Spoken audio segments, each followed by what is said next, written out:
Our babies are communicating with us from the minute they arrive, aren't they? They're yelling and screaming at us, and that is communicating. Yeah. Eye contact, gaze, joint attention, it's all happening from the very beginning.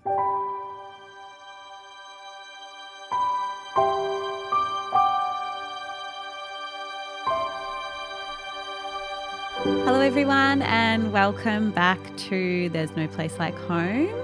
I'm your host Kath and I have got the lovely Jess back with me again. Thank you for coming back. Thank you for having me.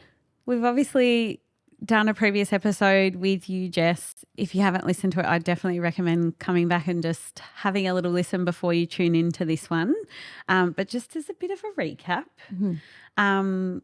you're a paediatric speech pathologist. Yes. So we know a little bit about you from the previous episode, but we're here to get the juice. Yes, the speechy juice. The speechy juice. That magical juice we give children to make them speak. No, not really. All the secrets. Oh.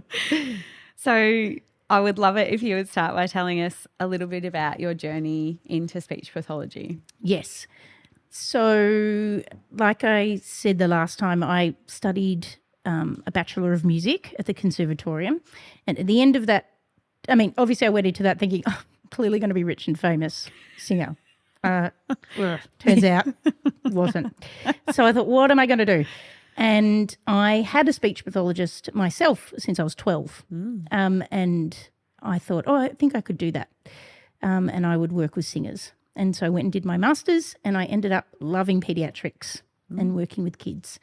And so I've worked with kids from about 6 months through to 18. So what kind of drew you into specifically paediatrics? Yep. I love being silly, playing games, having fun, and being at the beginning of a family's journey and really seeing and be able to make a difference to these kids in whatever way that looks like, whether we're introducing, augmented communication, sign language or Makaton or keyword sign we use, or first words, or first foods. So it's every day I have wins, which is pretty fun. And also every day is different. You never know. You can plan and plan and plan to work with the 2-year-old and that 2-year-old's going to walk in and it is, you got to follow their lead. Yeah. So it's pretty fun. I guess for anyone who doesn't know what a speech pathology Is what speech pathology is and what role you would play in their life, talk to me about what that looks like. Yeah. So pediatric speech pathologists, we work with communication, all types. So wherever that child is on their communication journey, we can help with that, whether it's verbal, non-verbal, and ways like that. And then we also work with social skills. So a lot of my work with the teenagers is making friends, conversation skills, social inferencing, so reading body language and understanding what this crazy social world is around us. And then I work a lot with feeding, so teaching children how to eat. So the motor mechanics, chewing, and expanding different textures and different foods for children who may be a little bit more restricted. So we do lots of things. We were talking earlier about this between ourselves about how, the previous idea behind a speech pathologist is, and like we said, I worked in hospitals as well. So I kind of had some interactions with speech pathologists as like, oh, you get a speech pathologist if you've had a stroke. Correct. And, you need to be referred onwards. But, and there's obviously textures and things that work in with that. But for kids, like just from what you're talking about, it feels like, why don't we all need a speech pathologist from such a young age? This is not things that the general public know. No, most people don't know why they're being referred to a speech pathologist when their child hasn't moved to solids very well. And there are speechies, I'm not one of them, but there are amazing speechies who work in the NICU wards for children, preemie babies, for cleft palate and they help with the bottles and the drinks and all of that as well. So you may see a speech path at all types of your life. Yeah. And it's the 1 degree, so it's amazing. Wow. Yeah. So, yeah, it's pretty good. Oh, we also do articulation, which I think most people know about us. So we do communication, so expressive and receptive language. So the way we use our words and conversation, grammatical structures. Receptive language is understanding, following instructions, concepts, and understanding it. And then there's speech, which is the sounds we make using our articulators. Yeah. And when there are errors, such as a lisp, which most people know, we can help to fix that as well. And I forget that one. I actually don't do a lot of that. I do it. Yeah. Except kind of like bread and butter, a speech path. But yeah, so that's a big one. So, it's really the journey of life that you may potentially see a speech pathologist in, from 0 to never ending. Yes. Why would someone who has a newborn or infant need to see a speechy? So only if there is a feeding difficulty. More newborns, you're going to end up with the maternal health nurse and things. Yep. But like I said, a cleft palate or any difference or failure to thrive might end up seeing a speech pathologist when they're little. And then you might see me. I don't work with the little bubs. Yeah. But when maybe moving to solids has been really tricky or What does that look like? Like, what's tricky? Like, not just doing it at all. doing it. Okay. So we're talking moving past those initial tastes. Yeah. Okay. And just, we expect from my own experience the rejection of food in the mouth of any description to start with, but they move past that. So not moving past that. Not moving past that. Yeah. Not at all putting anything to their mouths. Yeah. Not wanting to take it in, or if coughing after, if there's any, like if someone's concerned about aspiration, so that they're not swallowing properly, the swallow's delayed, things like that will come to us. And then further on past that 1 and 2, where it's very restricted eating. Okay. So the child may only be eating white food, maybe hasn't moved past the puree and is having trouble with any other type of texture. Yeah. That's where you'll be sent to maybe referred to a speech pathologist. Would early intervention be a thing for you guys, or it's like, no, we just have to progress and wait and see? Like around feeding? Yeah. Yeah. Yeah, I think knowledge is what's out there, and there's so much information now for parents on what to feed and when. I mean, allergy foods and things like that. So I think knowing we can help set up for best success when you're introducing solids. And there's lots of lovely speeches out there with beautiful blogs on introducing solids and, tips and tricks. Yeah. Such as high chairs, how important a good high chair is when you're introducing solids. I definitely want to circle back to this, but I would love to know, just while we're on this point, when would you know it was time to ask for help? Like as a parent, like at any stage of your feeding when journey? You are feeling worried.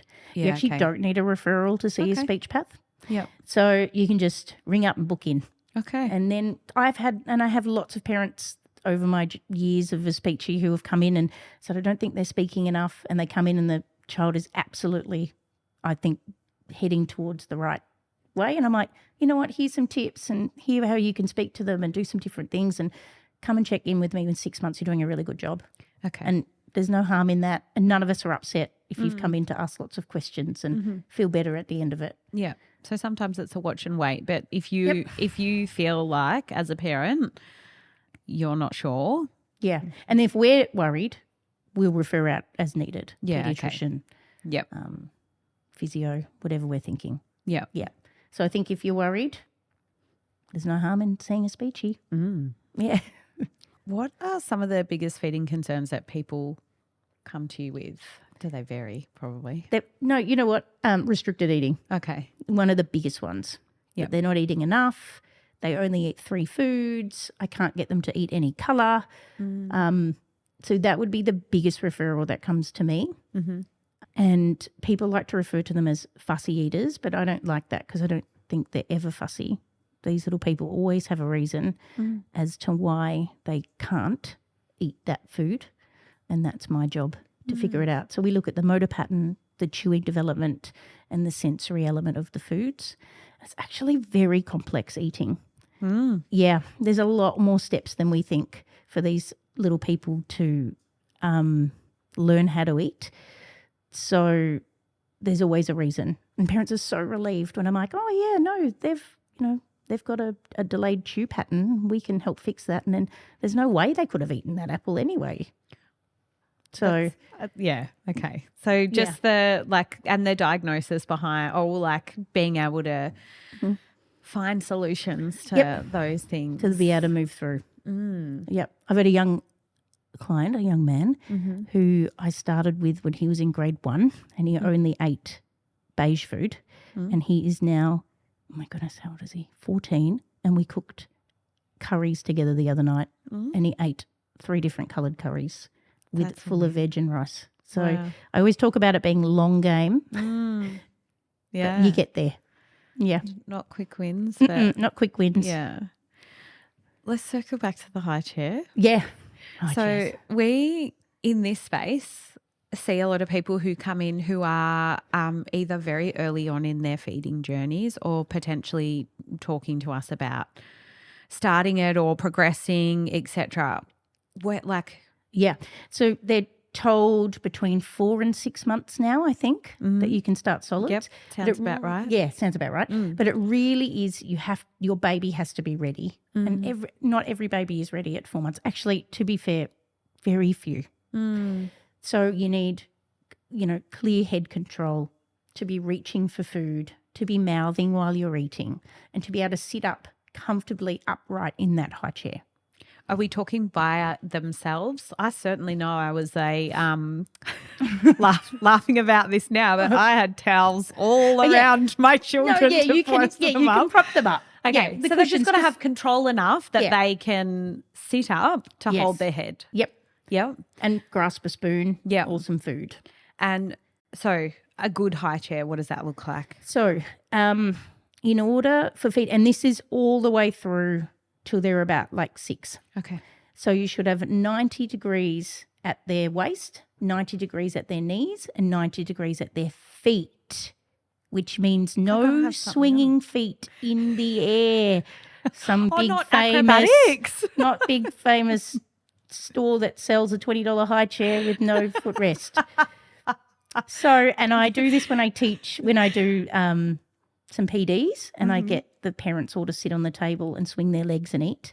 And it's really uncomfortable. Can I just say that you would be appalled at how my children eat their meals, because there are some solid acrobatics going on during dinner time. Not a lot of it sitting. Yeah, there's only so much we can control. But when they're that little and you strap them in. Yeah. Okay, so when they're starting, you really need to set them up with a good core support. Yeah. So from our core comes the strength for the chewing and the safe swallow. Okay. So they need to be, which is where if the head control's not there, no way do I want that little bub starting solids yet. And that's okay that they're not ready at 4 months. Yeah. And so, there's probably, like you said, there's probably very few babes who are. Yeah.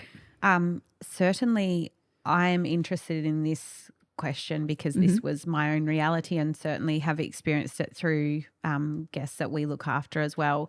Lots of babies now, particularly if they're colicky and refluxy babies, are told to start earlier. Yeah. Ooh. Thoughts. I still wouldn't if they're not ready physically. Yeah. I can't talk for the research around it. I don't know if it's amazing, but I'm not sure. Don't quote me on it. But you still feel that the essentials of it are you need some core things in place. Correct. Yeah. To be safe. Yeah. Because that swallow has to be safe. Yeah. Yeah. Another key part is eating the baby, your child eating when you eat. So it's a bit like breastfeeding. It isn't natural. The child has to see you eating and your mouth moving and you picking up the food and you're putting it in, and that needs to be seen. So having that baby with some toys before they're ready at the dinner table in the high chair while the family's eating is actually a really important part of that child's development into food. Yeah. So doing that at particular meal times throughout the day, that, you know, whatever that would look like. Are you obviously in those early days, those particular meals are really done sitting down, but are you a advocate for the eating on the hop kind of thing for kids? Or are you... As in because you need to? Oh, just, you know how you sit like, you know, it's the throwing the food in the car. Oh, you should see the back of my car. Absolutely. Rappers galore. Families need to do what families need to do. Yeah, absolutely. Yeah. No, I understand that. But if you can aim for one meal where you're all sitting at the table, there might be breakfast. Yeah. It doesn't matter what meal it is. Yeah. That is a really positive start. Can we talk textures? Yeah. Let's do it. Textures. Obviously, a lot of people start with those smoother textures. The puree? Yeah. Yep. But then, you know, a lot of what people are talking about now is that baby-led weaning. Yes. Phew.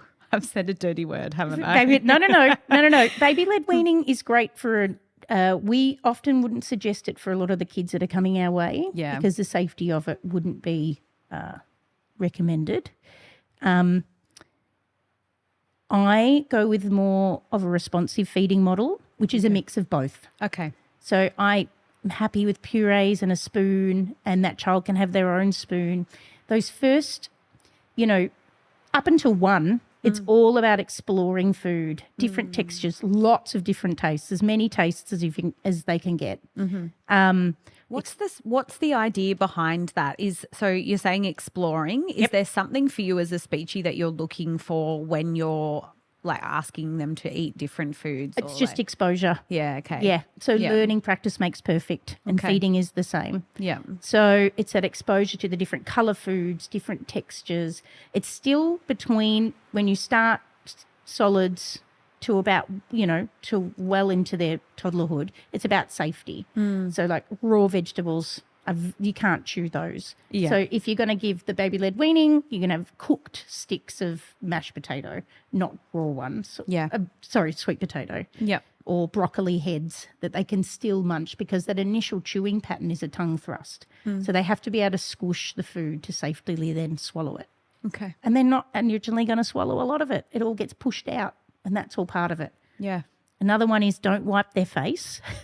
Ever? Or just at the end. Just at the end. Okay. You know You know the spoon scrape? Yeah. Imagine if every mouthful I came and just scraped a spoon across your lips.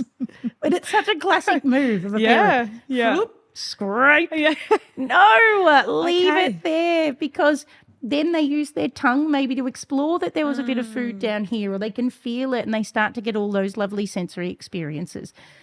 They just got to make a mess. Yeah. And it's actually really good for them. Okay. Yeah. So I'm all about messy high chair time. Yeah, great. Yeah. I mean, part of me that's a bit OCD is ticking, but also, deep breaths. Yeah. And do it when you've got time. Yeah.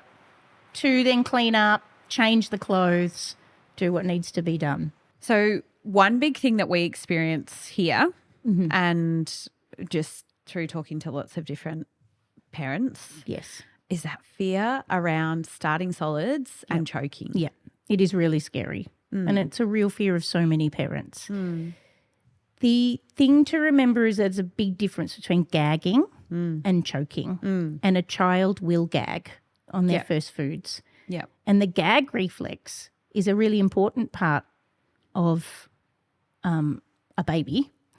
And when we're born with our gag reflex really towards the front of our mouth, like much higher into our mouth, so that we don't choke. It's our mechanism to keep us safe.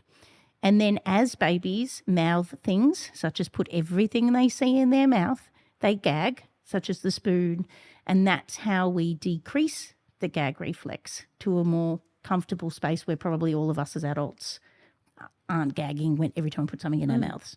Yeah. So gagging's actually a very normal part but it is scary to watch, but it's okay. And choking, we hope it never happens, and it can.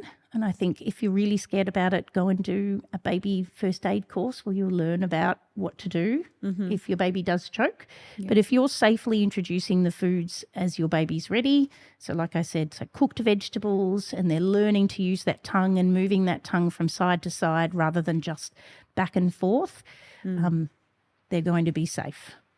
And if you do have them set up in that high chair correctly, as I spoke about before, putting all of those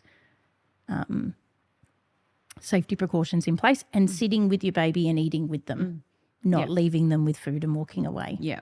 So you spoke earlier just about, that first year being about exploring. I know that you do things a little bit differently in your house to what, the typical household does, but I love that you do this. Yes. Talk to me about a plate in the house of Jess Andrewartha. Yes, my kids, as they like to refer to their foods as their snack plates.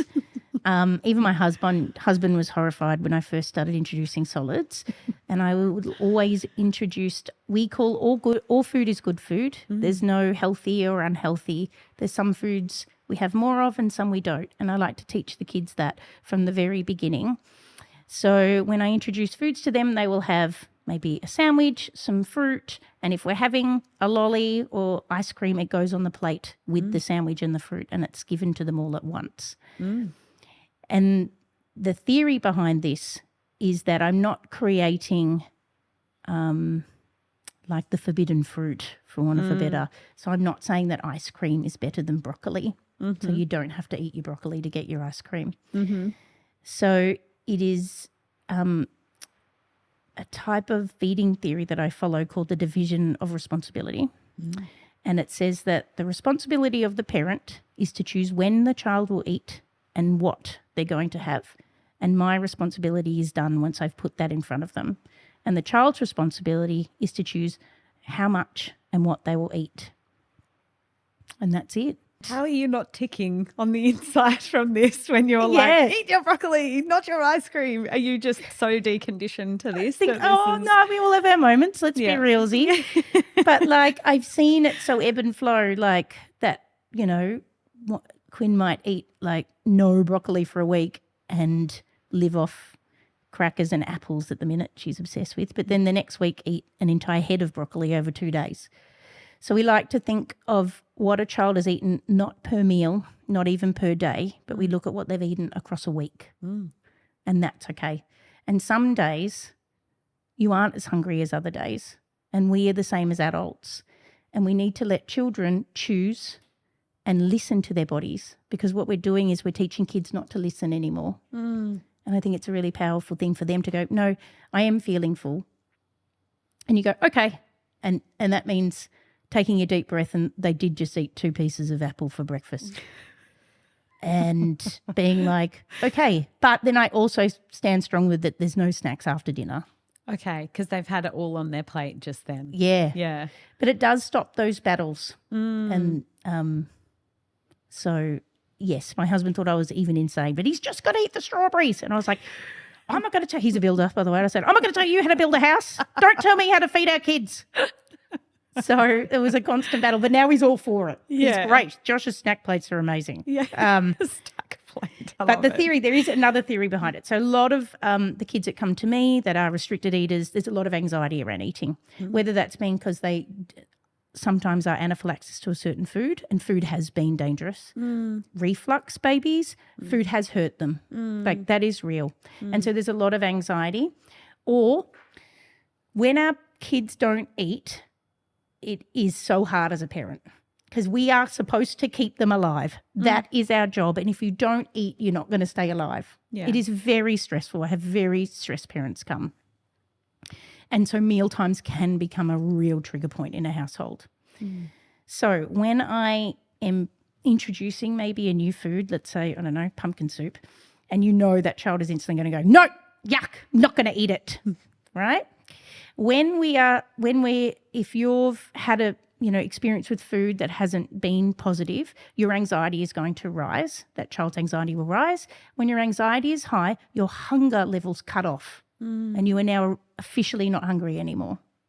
So if I'm going to introduce this new food that's definitely not going to get eaten tonight, I'm also going to have safe foods. And so the idea is they're going to go, pumpkin soup, no way. Oh, but there's apple and there's a strawberry and there's a cracker or a chocolate biscuit. And that lowers that anxiety. And then they go about, and sometimes they will eventually taste the food that they don't like. Or they won't, but often they do. And we talk about the hardest part, even as a therapist, is not mentioning when they've.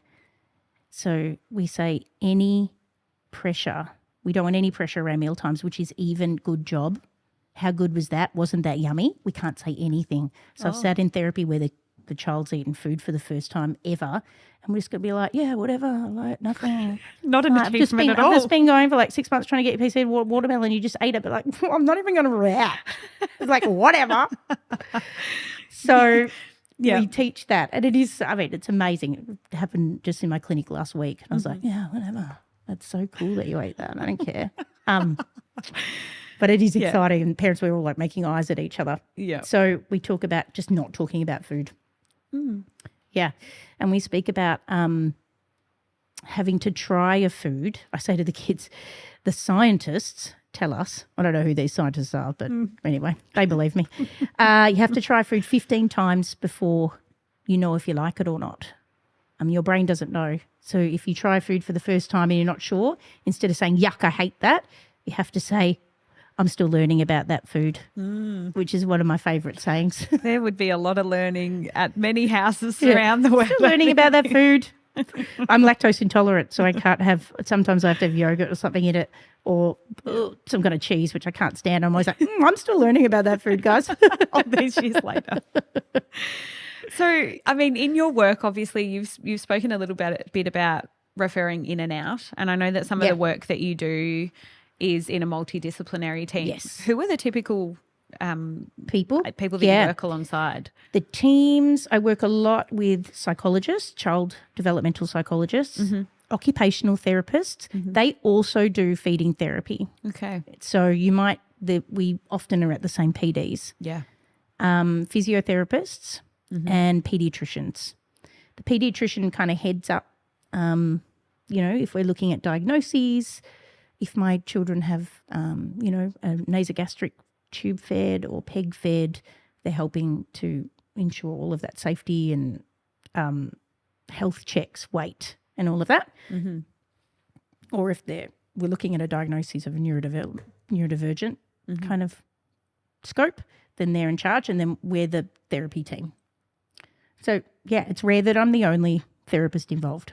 I mean, that's amazing in general, because you sort of see that broad, it may be, I can't imagine that it'll only ever be one problem, but it might be one thing that brings them to you, and then all of a sudden you've uncovered absolutely a minefield. And often the speech is the first point. Yeah. People kind of know, even though they're not sure what we do, they know it more than what an occupational therapist does. So we'll often there because, say, they're not developing language very well, and I might have noticed low tone, or I might notice some maybe other learning differences, and then I'll refer out to the PED and so on and so forth. So great. So we've spoken a lot about, in general, feeding. Yep. Obviously, communication is a big part of what you do as well. At what age does communication, development, really kick in? Our babies are communicating with us from the minute they arrive, aren't they? They're yelling and screaming at us, and that is communicating. Yeah. Eye contact, gaze, joint attention, it's all happening from the very beginning. When they're pointing, grabbing you to go places. But if we're talking about speech, our rule is kind of 1 year, 1 word, which is nice and easy to remember. Yeah. And that might be mum, no, often. Yeah. Dad, probably more than mum. Yeah, unfortunately. And then between 1 and 2, we've got 50 words. From 2 onwards, we're hoping they're starting to put 2-word phrases together. And by 3, you've got 1,000 odd words. Wow. That huge development happens between 2 and 3. So it goes from really quite slow, and your communication is varied in how it's delivered to this swarm.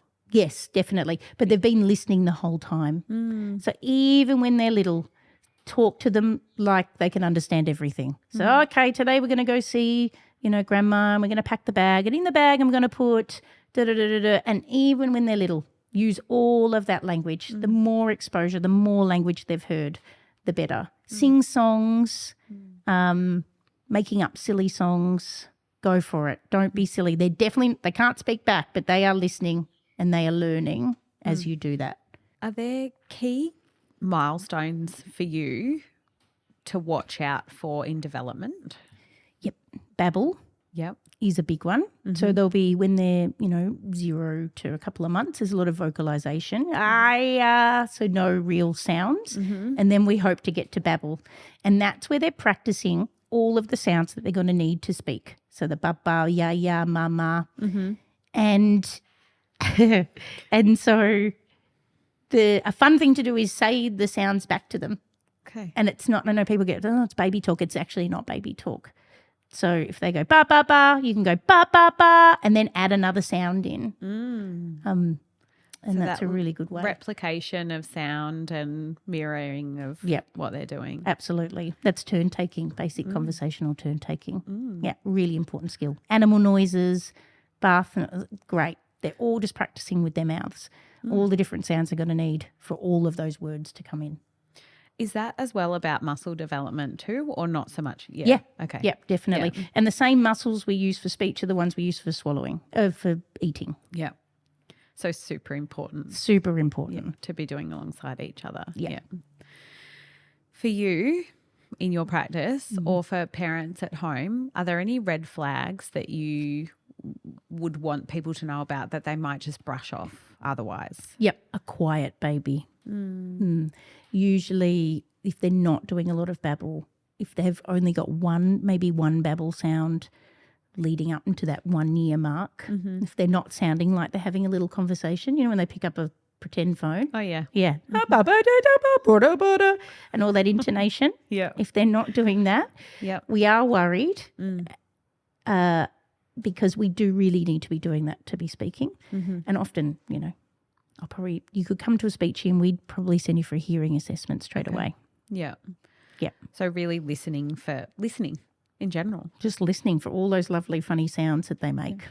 Where can people find you or find out more about what you do? Yes, you can. I work in a clinic in North Fitzroy called Entelechy. You can find me there, or if you're looking for a speech pathologist, Speech Pathology Australia has a lovely button that says find a speech pathologist, and you can put in your address and it will find one near you. So that's a good little thing. And like I said, you don't necessarily need a referral, so you can just book an appointment with one.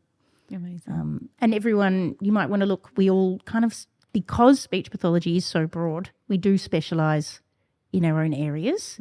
So not every speech path does feeding and not every speech path does stuttering.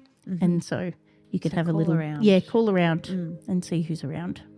Love it. This has been so educational. I'm glad. I thoroughly enjoyed it. You're welcome. Thank you so much for coming and joining us, Jess. Thanks for having me. This podcast represents the opinions of our hosts and their guest speakers. Views and opinions expressed in the podcast are our own and do not represent that of our places of work. This podcast is for informational purposes only, and content here should not be taken as medical or professional advice. Please consult your healthcare professional for any personal recommendations and medical care. While we make every effort to ensure that the information we are sharing is accurate, based on the best available information at the time of recording, we will welcome any comments, suggestions or feedback via our website, contact form, home.com.au/contact. Names and details of personal experiences may have been changed to allow anonymity and privacy. To join the conversation, join us on social media at Home Postpartum.